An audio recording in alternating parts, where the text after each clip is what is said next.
Hi friends, welcome to our YouTube channel. Today we will learn something new. नमस्कार दोस्तों, स्वागत है आपका हमारे YouTube चैनल पे। आज मैं बात करूंगा principle of electronics and engineering के एंड सेमेस्टर में आने वाले कुछ इंपॉर्टेंट क्वेश्चंस की। तो सबसे पहले अपन चैप्टर शुरुआत करते हैं डीसी सर्किट्स की। उसमें सबसे पहला क्वेश्चन हमारे पास क्या है कि एक्टिव और पैसिव एलिमेंट्स को उसके एग्जाम्पल्स के साथ डिफाइन करो। ठीक है, उसके बाद सेकेंड क्वेश्चन क्या अपने पास कि इंडिपेंडेंट और डिपेंडेंट वोल्टेज को करंट सोर्स, ठीक है, इंडिपेंडेंट और डिपेंडेंट वोल्ट, करंट सोर्सेज के जो इंडिपेंडेंट और डिपेंडेंट वोल्ट हैं उनके बीच में डिफरेंशिएट करो। ठीक है, और उनके सिंबल्स बताओ। ठीक है, अब अपने पास थर्ड क्वेश्चन क्या है कि आइडियल और प्रैक्टिकल वोल्टेज।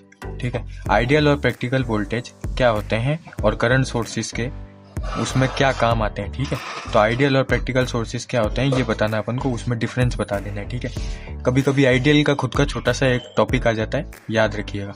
और अपन के फिर आ गया स्टेट केसीएल एंड केवीएल, यानी किरचॉफ्स करंट लॉ और किरचॉफ्स वोल्टेज लॉ। ठीक है, तो इसको अपन को क्या करना है, डिफाइन करना है। और फिर इनके जो भी अंदर चीजें हैं, डायग्राम्स वगैरह हैं, वो सब आपको आना चाहिए। ठीक है, और केसीएल केवीएल का प्रोसेस लगाना आना चाहिए, आपको पता है ना, न्यूमेरिकल्स में।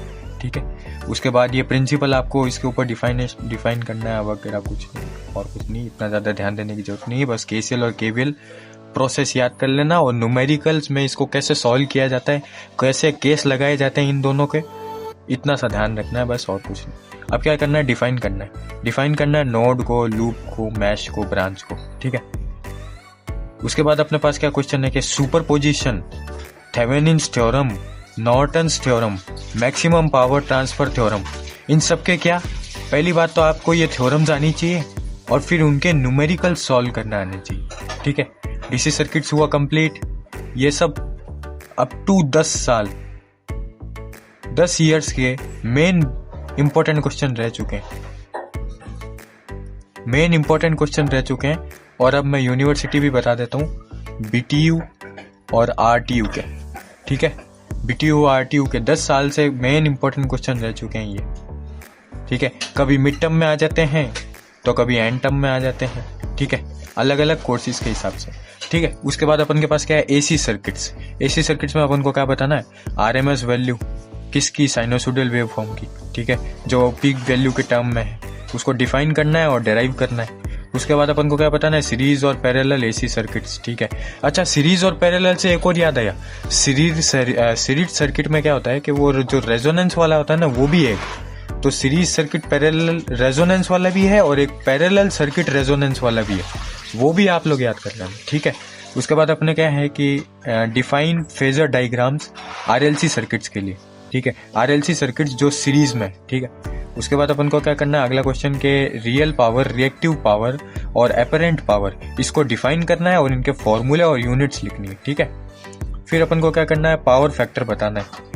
फिर अपन को क्या करना है, क्वालिटी फैक्टर और सेलेक्टिविटी क्या होता है, ये टॉपिक किससे संबंधित रखते हैं, ये सबसे बताना है। ठीक है, और बैंडविड्थ क्या होता है, इसके रिलेशन डेराइव करना है, यानी डेरिवेशन करना है अपन को। ठीक है, तो बैंडविड्थ, रेजोनेंट फ्रीक्वेंसी और क्यू फैक्टर में ये डेरिवेशन होगा। ठीक है, बैंडविड्थ वाले। ठीक है, बैंडविड्थ का जो डेरिवेशन होगा। उसके बाद अपने पास क्या है कि three phase circuit versus one phase circuit, क्या एडवांटेजेस होते हैं और इनमें क्या मतलब अलग अलग चीजें होती हैं, अलग अलग पार्टीशंस क्या होते हैं, थ्री फेज में क्या एडवांटेजेस हैं, वन फेज का हमको क्या एडवांटेजेस है, इसके बारे में थोड़ा पैराग्राफ में अच्छे से लिखना।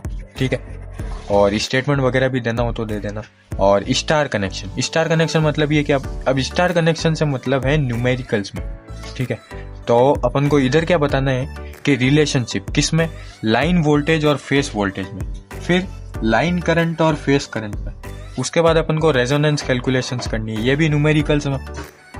रेजोनेंट फ्रीक्वेंसी और क्यू फैक्टर की जो कैलकुलेशंस आती हैं उनमें आपको ध्यान देना पड़ेगा। स्टार डेल्टा कनेक्शन न्यूमेरिकल्स हैं। ठीक है, स्टार डेल्टा कनेक्शन न्यूमेरिकल्स हैं।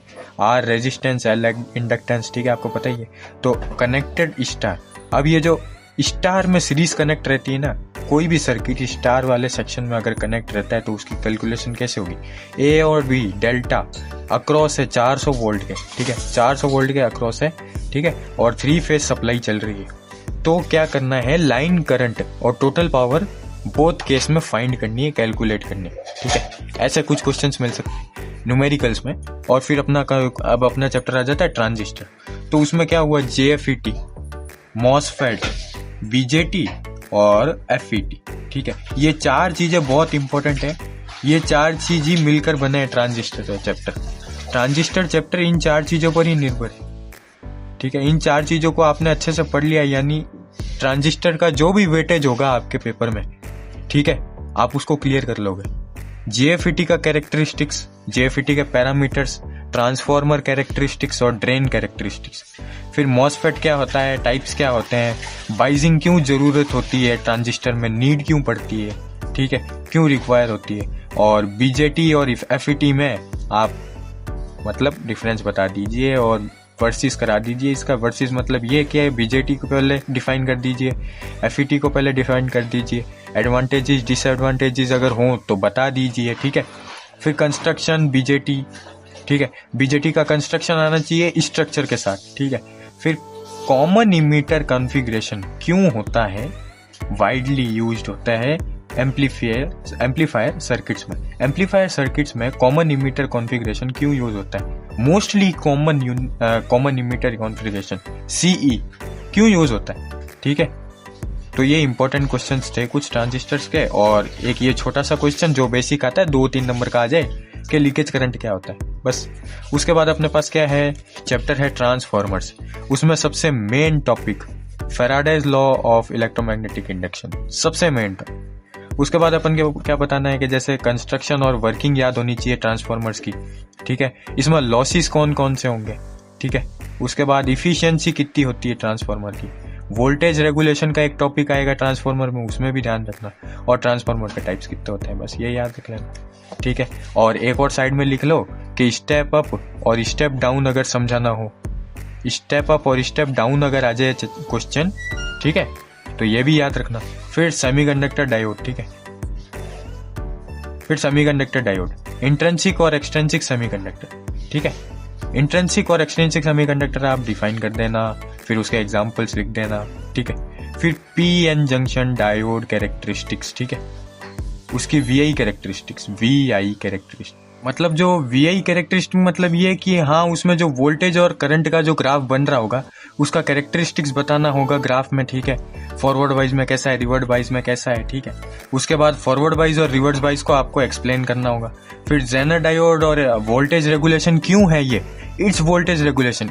मेरा मतलब यहाँ मोटिव ये समझाने का था कि जेनर डायोड का क्वेश्चन तो आ रहा है पर वो वोल्टेज रेगुलेटर क्यों कहलाता है, ये मेन क्वेश्चन बनता है इसमें, ठीक है। उसके बाद रेक्टिफायर्स, फिल्टर्स और LED वर्किंग, ये सब चीजें याद रखनी है एग्जाम्स के लिए। ये मेन इंपॉर्टेंट टॉपिक्स हैं, ठीक है, इनको आपको ध्यान में रखना है।